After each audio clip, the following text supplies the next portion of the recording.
त्यांचं आम्ही ऐकलं पाहिजे. त्यांनी एखादी भूमिका सांगितली, त्यांच्याशी एखादी चर्चा केली, हे घुसमट होण्याचा प्रश्न येत नाही. मोकळ्यापणाने आम्ही त्यांच्याशी बोललो आहे, पण त्याचं उत्तर आणि प्रत्युत्तर मात्र त्याच्यात दिसत नाही. ज्यावेळेस मार्केटला सगळे लोक प्रचार करायला लागले आणि प्रचाराचे होल्डिंग लावायला लागले, असं चित्र आहे.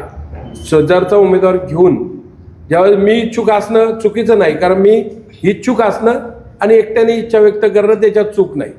आज मला जर कदाचित एखादा डिसिजन घ्यायचा असेल तर मी माझे हितचिंतक 5, 50, 100 उभे केले असते तुमच्यासमोर आणि सांगितलं असतं आम्ही सगळेजण असं निर्णय घेणार आहे.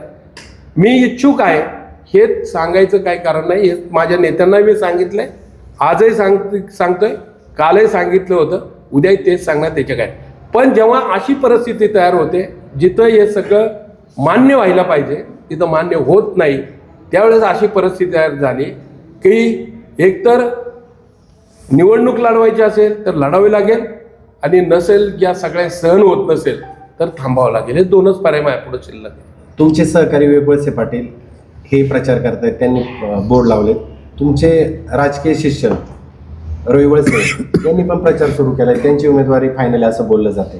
आता तुम्ही ह्या दोन उमेदवारांमध्ये तिसरे उमेदवार म्हणून भूमिका घेणार की यापैकी एखाद्याला पाठिंबा देणार? हेच मी उद्या जनतेत जाणार आहे.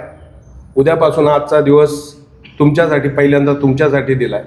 मला ज्यांच्याकडे मी गेलो का बाबा त्यांना असं वाटत होतं मला आज उमेदवारी मिळेल आणि उद्या उमेदवार म्हणून मी त्यांच्या पुढे येईल, त्यांना मी सांगणार आहे का अशी परिस्थिती, आता उमेदवारीच्या पार गेलेलो आहे, आता मला उमेदवारी मिळणार नाही. एकतर उमेदवारी न मिळालं तर मी काय करावं आणि उमेदवारी लढावं का नाही लढावं याच्यावरच मी काम करणार आहे. तुम्ही एक भंडाराचा विषय घेतला, तुम्ही शिवसेनेत जाताना तुमच्यासोबत बरेच जण होते, तर ती कोण होते आणि काय प्रसंग होता?